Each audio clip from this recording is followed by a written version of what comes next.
Experiencias nuevas.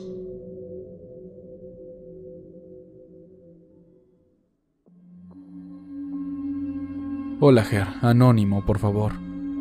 Esta experiencia la tuve con un paciente, un señor del cual por obvias razones no podré dar el nombre real, así que lo llamaremos Mauricio.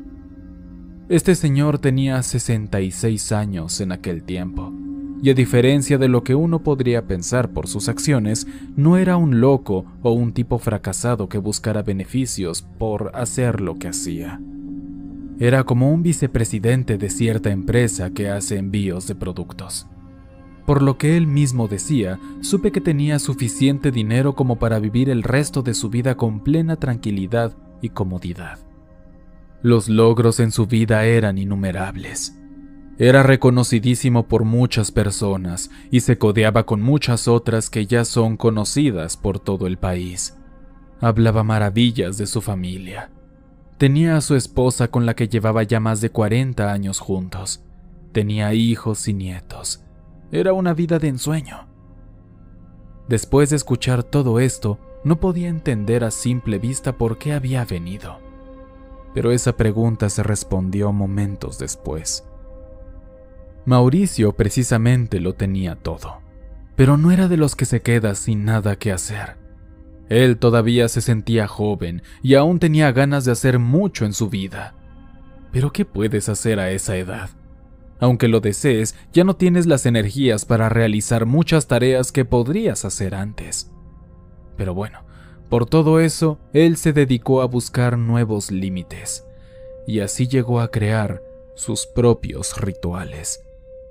Lo interesante es que él decía que estos ritos no los obtenía de internet, sino que él se los inventaba, que él creaba sus propios símbolos y les otorgaba sus propias intenciones y deseos.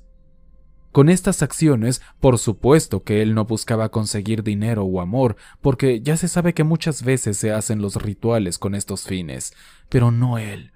Mauricio lo hacía por gusto, y para ver algo más profundo y misterioso, algo diferente, algo que el 99% de las personas del mundo no ha visto por miedo. Dice que rentaba un cuarto para estar tranquilo al hacer esto, y porque temía que las entidades que invocara se quedaran en el lugar donde las trajera. Pero ya me estoy adelantando. Mauricio comenzó con cosas pequeñas. Estudió lo básico para empezar en estas artes oscuras, y perdón por llamarlo así, pero desconozco mucho del tema y es lo único que se me ocurre para referirme a eso. En fin, según lo que él decía, invocaba primero entidades espectrales. Supuestamente eran simples fantasmas, como un familiar fallecido o algo así. Luego siguió con entidades menores, que eran demonios básicos, por decirlo de algún modo, que solo incitaban a pecar. Después de esto, seguirían las entidades mayores que ya representaban a demonios que lideraban a otros. Sin embargo, nunca llegó a esto último, porque dijo que cosas empezaron a pasar ahí mismo, donde practicaba sus rituales. Lo típico aterrador que se escucha que pasa, como cosas moviéndose solas, voces y pasos. Pero lo peor eran los jalones y golpes. Mauricio asegura que muchas veces, mientras hacía sus ritos, empujaban sus hombros con suavidad o golpeaban muy ligeramente su frente con una mano. Al principio dice que se aterraba y salía del cuarto con la clara intención de ya no volver a hacer eso nunca. Pero al ver que nada malo pasaba realmente, empezó a emocionarse por esto y quiso buscar más. Afortunadamente para él, y sin saber por qué, ya no le funcionaron sus demás rituales. Y digo afortunadamente porque quién sabe a dónde iba a parar esto si seguía en estas cosas.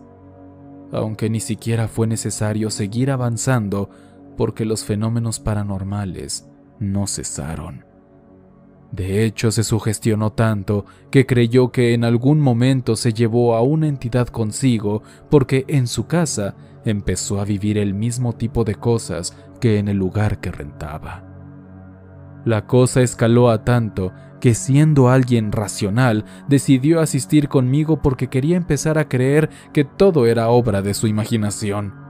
Y pues yo como profesional, también racional, mi obligación fue ayudarlo a entender lo que estaba viviendo, entender por qué creía que fantasmas lo seguían.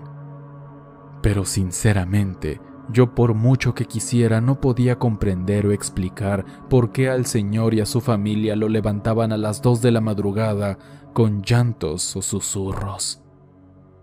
El pobre hombre dejó de venir después de darse cuenta que una terapia no iba a ayudarlo.